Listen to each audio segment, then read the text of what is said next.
लाहौर पूछता है ने मज़कूरा प्रोग्राम का इरादा तब बनाया जब तुर्की और यूनान में फंसे गैर कानूनी तारिकीन वतन ने हमसे राब्ता किया।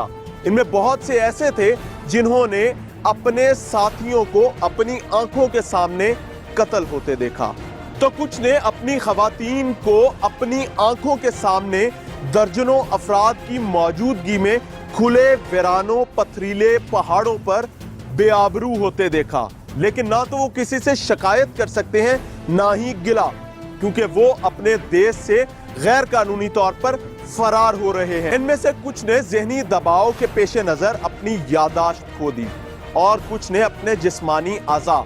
इन साहब की बात ही सुनिए कि इनके साथ क्या बीती। मेरा नाम इलियास है, मैं वज़ीराबाद का रहने वाला हूँ। तो मैं तुर्की में आ गया हूँ।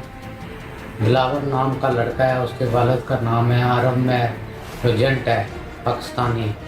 तो उसने मुझे यहाँ साथ देकर इधर में उधर बेहतरीन मेरा काम था, रंग का काम मैं करता था, बेहतरीन बच्चों का रोज़गार चल रहा था। तो उस बंदे ने जहाँ साथ देकर 1,30,000 मुझसे लिया है पैसे और तुर्की ले आया है, मुझे तुर्की की तरफ ले आया है। तो पीछे से मेरी बीवी से 10,000 रुपया उसने और भी ले लिया कि एजेंट आगे मांग रहा है।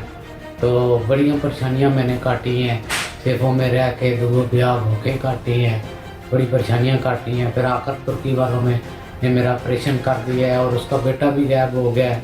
अभी मैं डेढ़ दो माह हो गए हैं बेरोज़गार हूँ।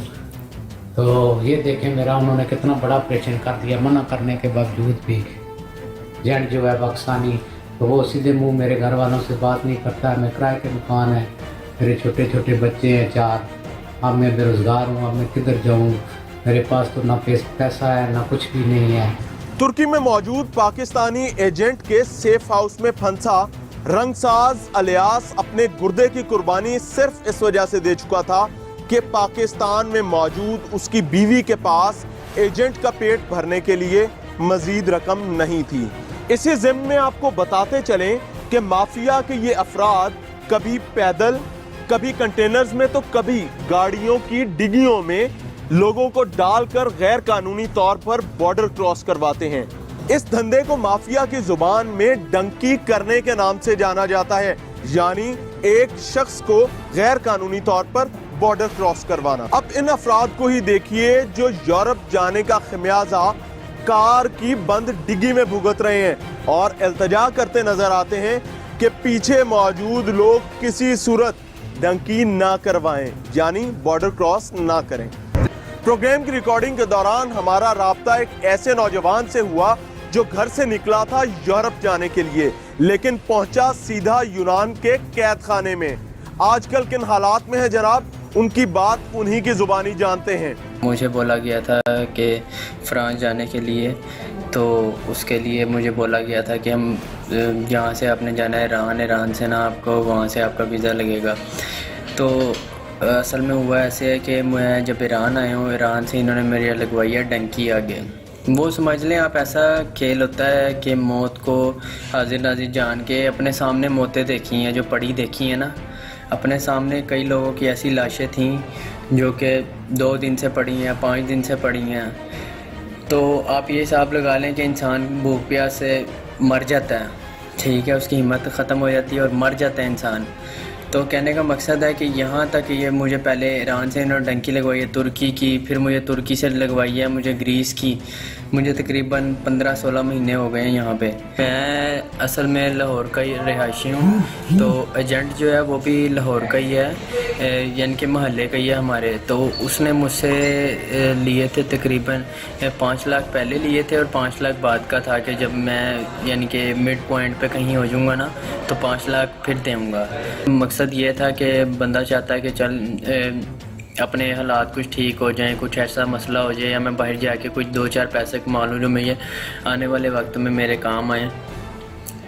तो रकम का जो बंदोबस्त है वो बस आपको पता ही है, घर वाले हर चीज़ करते हैं। कुछ गोल्ड वगैरह सेल किया था, कुछ इधर उधर से कर करा के कोई निज़ाम चलाया था। और जहाँ तक बात आ जाती है याद की, तो आपको पता है याद तो आप मैं एक दिन घर से बाहर रहता था तो इतनी याद आती थी। अब तो मुझे 1.5 साल हो गया यहाँ पे। तो कहने का ये मकसद है कि मुझे तो बहुत घर वालों की याद आती है, तो मैं यही कहना चाहूँगा कि यही मैसेज दूँगा कि मैं बहुत यहाँ पे ना परेशान हो गया हूँ आके। और अब मैं जो है ना, मैं चाहता हूँ कि मैं इतनी अपनी लाइफ को इतना पीछे ले गया हूँ। 1.5 साल मैं यहाँ पे रहा हूँ और मैंने कुछ भी नहीं किया कि जिसके मकसद के मैं आया था यहाँ पे, और मैं अभी रास्ते में हूँ। ठीक है। टीम लाहौर पूछता है ने मज़कूरा प्रोग्राम का इरादा तब बनाया जब तुर्की और यूनान में फंसे गैर कानूनी तारिकीन वतन ने हमसे राब्ता किया। इनमें बहुत से ऐसे थे जिन्होंने अपने साथियों को अपनी आंखों के सामने कत्ल होते देखा, तो कुछ ने अपनी खवातीन को अपनी आंखों के सामने दर्जनों अफराद की मौजूदगी में खुले वीरानों पथरीले पहाड़ों पर बेआबरू होते देखा। लेकिन ना तो वो किसी से शिकायत कर सकते हैं, ना ही गिला, क्योंकि वो अपने देश से गैर कानूनी तौर पर फरार हो रहे हैं। इनमें से कुछ ने ज़हनी दबाव के पेश नज़र अपनी यादाश्त खो दी और कुछ ने अपने जिस्मानी आज़ा।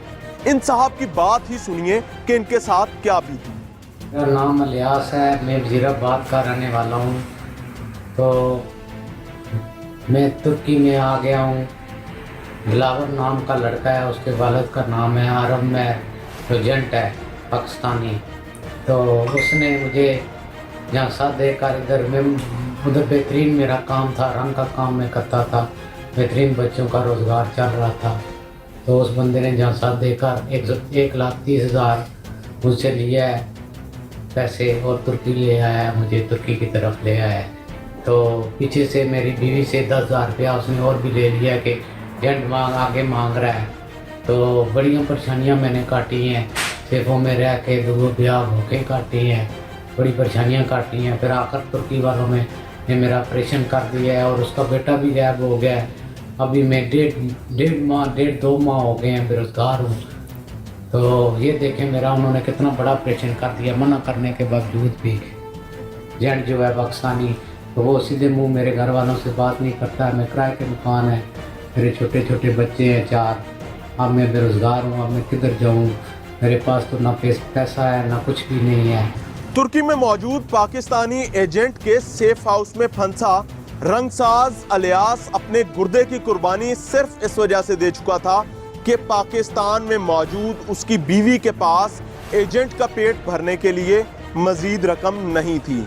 इसी ज़िम्न में आपको बताते चलें कि माफिया के ये अफराद कभी पैदल, कभी कंटेनर्स में, तो कभी गाड़ियों की डिग्गियों में लोगों को डालकर गैर कानूनी तौर पर बॉर्डर क्रॉस करवाते हैं।